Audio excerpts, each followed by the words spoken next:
আমি প্রথমে যখন লিঙ্ক স্টার্ট করি তখন আমি ক্লাস 5-এ পড়ি। তখন থেকে আস্তে আস্তে মডেলিং স্টার্ট করি। তো আমি এর আগে টিভিতে অ্যাক্টিং করতাম, গান গাইতাম। আমি 82-তে প্রথম টিভিতে আসি। ছোট্ট খবর একটা অনুষ্ঠান হতো তখন ছোটদের, সেই অনুষ্ঠানের মাধ্যমে।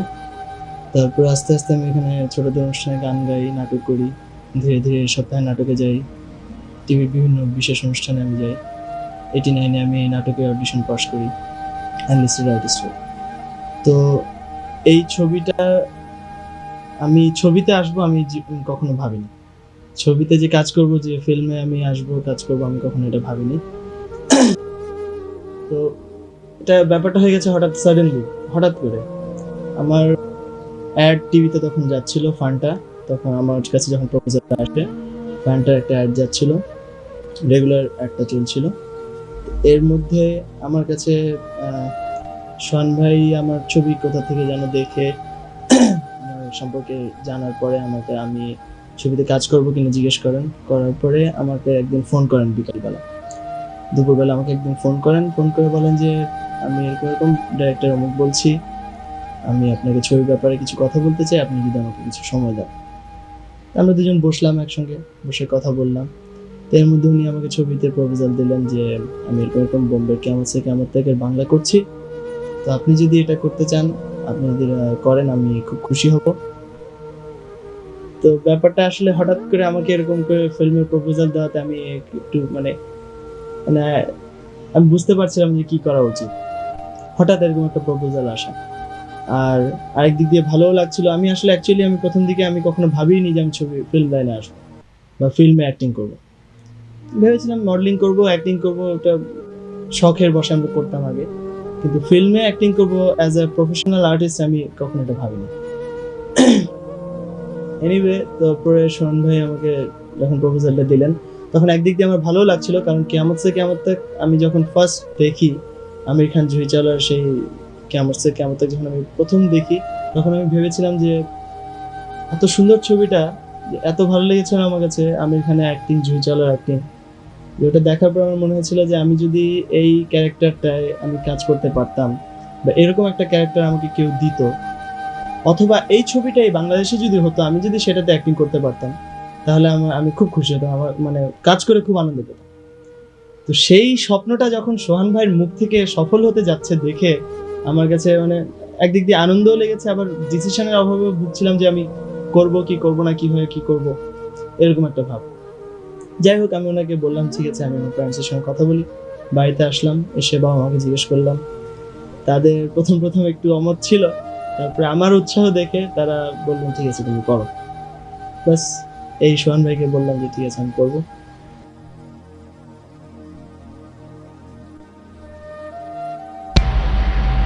আহ, প্রথম ছবিতে আমির খানের ক্যারেক্টার অ্যাক্টিং করার পিছনে, এখন একটা আর্টিস্ট কিন্তু যে কোনো ক্যারেক্টার অ্যাক্টিং করবে, আর্টিস্টে করা উচিত, একটা আর্টিস্ট যে কোনো ক্যারেক্টারে অ্যাক্টিং করার ক্ষমতা থাকা উচিত। এখন সেখানে আমাদের একটা প্রশ্ন আসতে পারে যে আমি প্রথমেই একটা কপিরাইট ফিল্মের হিরো হতে যাচ্ছি। এখন এই ছবিটা বোম্বেতে বক্স অফিস হিট ছিল। এখন নট অনলি বোম্বে, পুরো ওয়ার্ল্ডে যত জায়গায় ছবিটা দেখানো হয়েছে প্রত্যেকটা জায়গাতেই ছবিটা খুব বিশেষভাবে হিট করেছে। তো সেই ক্ষেত্রে এই ছবিটা যখন বাংলাদেশে একটা কপিরাইট এনে বাংলায় যখন ছবিটা করা হচ্ছে, তখন আমাকে অ্যাজ আ হিরো যখন সিলেক্ট করা হলো, তখন আমি ফার্স্টে অবশ্যই চিন্তা করেছি যে এই ক্যারেক্টারটা আমি যখন হাতে নেব, আমি এই ক্যারেক্টার কতটুকু কী করতে পারবো। কারণ এই ক্যারেক্টারটাতে অ্যাক্টিং করার পরে আমির খান রাতারাতি সুপারস্টার হয়ে যায়। তো তাকে, তার অ্যাক্টিং খুবই ভালো ছিল, তার পারফরমেন্স ভালো ছিল। তো ন্যাচারালি সেটা আমার নজরে রাখতে হবে, আমার মাথায় রাখতে হবে, এই চিন্তা করে আমি ক্যারেক্টারটা যখন হাতে নিই, তো তখন আমার মনের মধ্যে এটা ছিল যে হ্যাঁ, আমার এতটুকু কনফিডেন্স ছিল যে I can do something much better. আমার এতটুকু কনফিডেন্স ছিল যে আমি এখানে যা কাজ করানো হয়েছে, কেমন থেকে যা কাজ ছিল, তার চেয়ে আমি নিশ্চয়ই ভালো করতে পারবো, এতটুকু কনফিডেন্স আমার ছিল, যার জন্য আমি ক্যারেক্টারটা হাতে নিই। এবং যুক্তির দিকে আমি বলবো যে এখানে অযৌক্তিক কিছু নেই, আমি মনে করি এটা হাতে নেওয়াটা আমি একটা ভালো সিদ্ধান্তের পরিচয় দিয়েছি। কারণ আমি যখন ক্যারেক্টারটা হাতে নিই, আমার অতটুকু কনফিডেন্স ছিল ভেতরে যে আমি এই কাজটা করতে পারবো, এবং আমি আমার ইন মাই ওন স্টাইল আমি কাজটা দর্শকের কাছে উপস্থাপন করব, এবং যাতে মানুষ এটা বোঝে, আমাদের অডিয়েন্স যেন এটা বোঝেন যে আমির খান যদি কিছু করতে পারে তাহলে বাংলাদেশে এমন কেউ আছে বা আমাদের দেশে এমন কোনো আর্টিস্ট আছে যে আমির খানের সমতুল্য বা সামটাইমস তার চেয়ে বেটার কিছু করতে পারবে। তো আমি এখানে আমির খানের দেখা দেখি কিছু করার চেষ্টা করিনি কখনোই। আমি এখানে আমার নিজের ব্যক্তিগতভাবে যা যা আমার ভিতরে আছে আমি তাই প্রকাশ করেছি। আমার সেলফ ক্রিয়েটেড অ্যাক্টিং আমি ওখানে দেখিয়েছি। তো আমার acting on the screen, the acting was totally of my own, আমার নিজের। আমি যা করেছি এটা আমার নিজের। আমি এখানে কাউকে ফলো করিনি বা কাউকে দেখে তাকে অনুকরণ করে আমি করিনি। এখন দর্শকের হাতে যে অ্যাক্টিং কার ভালো হলো, আমার কিয়ামত থেকে কিয়ামতের হিরো সালমান শাহের নাকি কিয়ামত থেকে কিয়ামত থেকে হিরো আমির খানের, এটা দর্শকের হাতে। দর্শক যদি মনে করেন যে আমি ভালো করেছি, আমি তাদের ভালোবাসা পাই, আমি অত্যন্ত খুশি হব। যদি তারা মনে করেন যে না আমি আরো ভালো করতে পারতাম, তাহলে আমি চেষ্টা করবো ভবিষ্যতে আরো ভালো করার। জুহি চাওলার সাথে মৌসুমীর মানানসই ব্যাপারটা অবশ্যই মানানসই, কারণ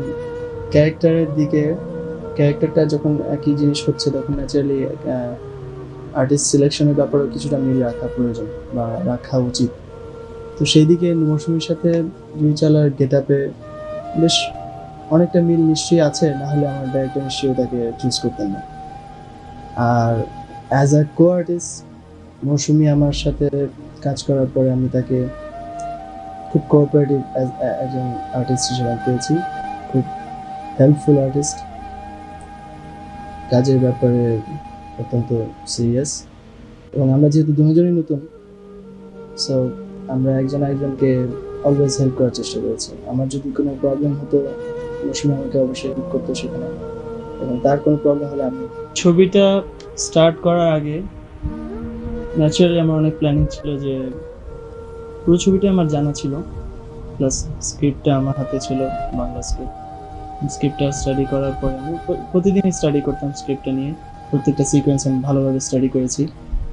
প্লাস এই ছবিটা আমি প্রচুরবার দেখেছি, বহুবার আমি ছবিটা দেখেছি, দেখে আমাদের বাংলা স্ক্রিপ্টটার সাথে মিলিয়ে আমি পুরোপুরি স্ক্রিপ্টটা মুখস্থ করার চেষ্টা করেছি, যে স্ক্রিপ্টের মধ্যে কি চাচ্ছে, ক্যারেক্টারে কি চাচ্ছে। তো ক্যারেক্টার স্টাডি করার পরে আমার ন্যাচারালি অনেক প্ল্যানিং ছিল যে আমি এই ক্যারেক্টারটা এইভাবে ফুটিয়ে তুলবো, এই সময়ে এই সিকোয়েন্সে আমি অ্যাক্টিংটা এইভাবে করব, অনেক রকম প্ল্যানিং ছিল যদিও। কিন্তু সত্যি কথা বলতে আমি ছবিটা কাজ শেষ করার পরে আমি যখন স্ক্রিনে দেখলাম বা ডাবিংয়ের সময় যখন আমি লুক দেখছিলাম, তখন আমার কাছে I am not that much satisfied. আমার অ্যাক্টিংয়ে আমি ততটুকু স্যাটিসফাইড হতে পারিনি, কারণ আমার কাছে যতবারই আমি দেখছিলাম, যতবারই আমি আমার অ্যাক্টিং স্ক্রিনে দেখছিলাম, তখনই আমার কাছে মনে হয়েছে যে আমি বোধহয় I could do something much better, এর চেয়ে অনেক ভালো করতে পারতাম। তো তখন তো শর্ট হয়ে গেছে, শুটিং হয়ে গেছে, কিছুই করার নেই। তো আমি চেষ্টা করবো আমার এই মনের যে ইচ্ছা, যেটা আমি পূরণ করতে পারিনি, মানে পরিপূর্ণ তৃপ্ততার সাথে আমি যে অ্যাক্টিংটা আমি করতে পারিনি, সেটা আমি আমার ভবিষ্যতে অভিনয়ের মাধ্যমে এটা করব।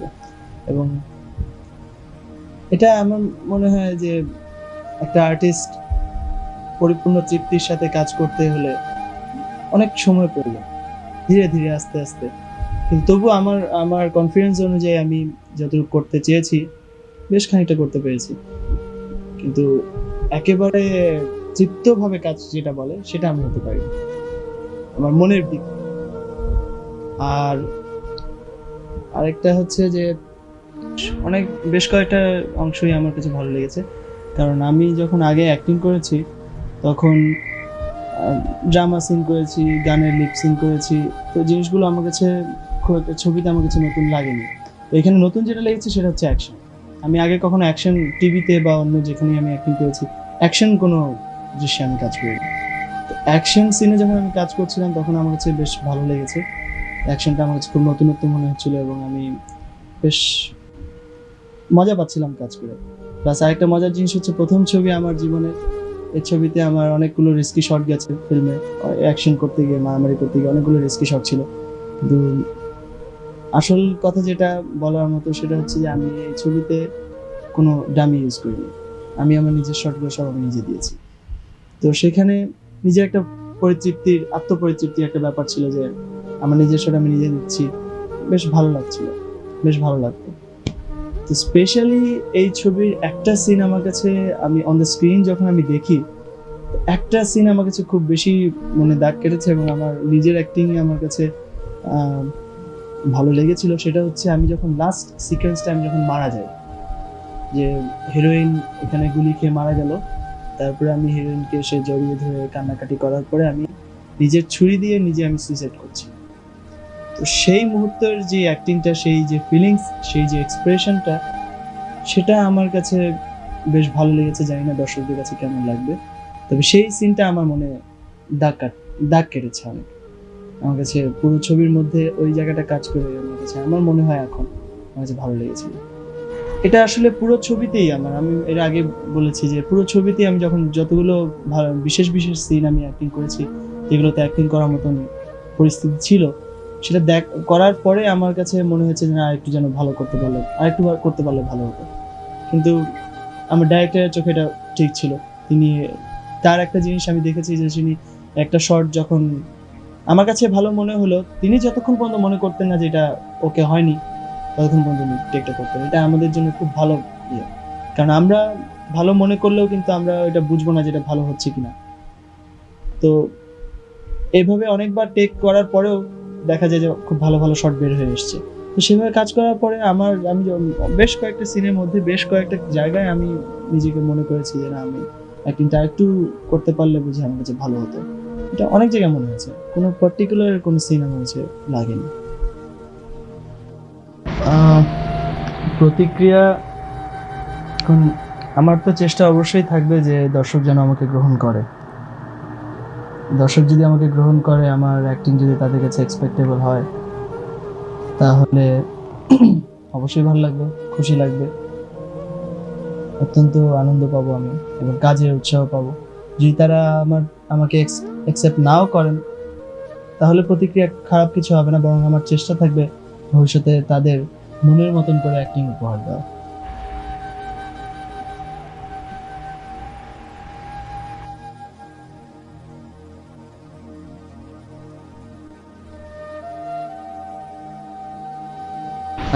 কেয়ামত থেকে কেয়ামত যেটা আমাদের, সেটার আমার কাছে ভালো লেগেছে আমার ফার্স্ট এন্ট্রি যেই গানটায়, পাপা ক্যাতে আমাদের এখানকার বাবা বলে ছেলে নাম করবে, সারা পৃথিবী তাকে মনে রাখবে, এই গানটা আমার কাছে। বাবা বলে ছেলে নাম করবে, সারা পৃথিবী তাকে মনে রাখবে, শুধু এ কথা কেউ জানে না, আগামী দিনে ঠিকানা। বাবা বলে ছেলে নাম করবে। Thank you.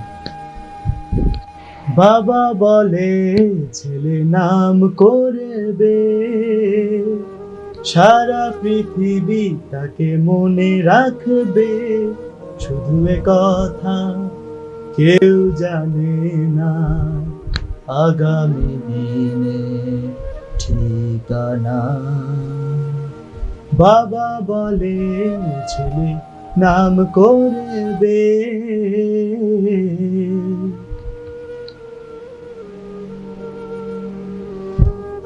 বাবা বলে ছেলে নাম করবে,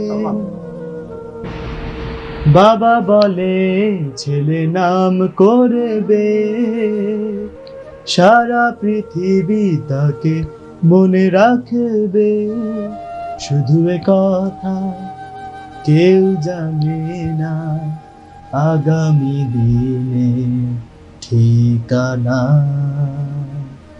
বাবা বলে ছেলে নাম করবে। ভবিষ্যৎ পরিকল্পনা, আমি এখনো পড়াশোনা করছি।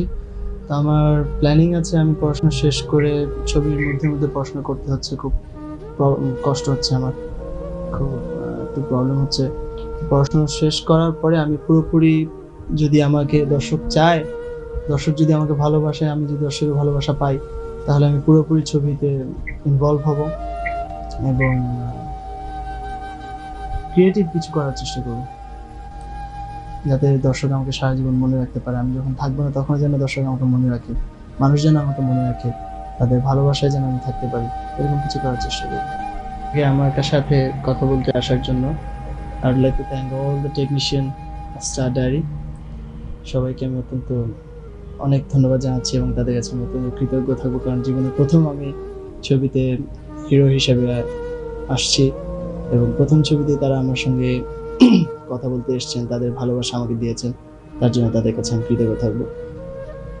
আর এই অনুষ্ঠান, এই প্রোগ্রাম ভিডিও ম্যাগাজিন যারা দেখছেন, তাদেরকে আমি অনেক ধন্যবাদ জানাচ্ছি কষ্ট করে আমার কথা শোনার জন্য, এবং তাদের কাছে আমি দোয়া চাইবো যেন আমি ভবিষ্যতে তাদের মনের মতন অভিনয় উপহার দিতে পারি। আপনারা সবাই আমাকে দোয়া করবেন। Thank you very much.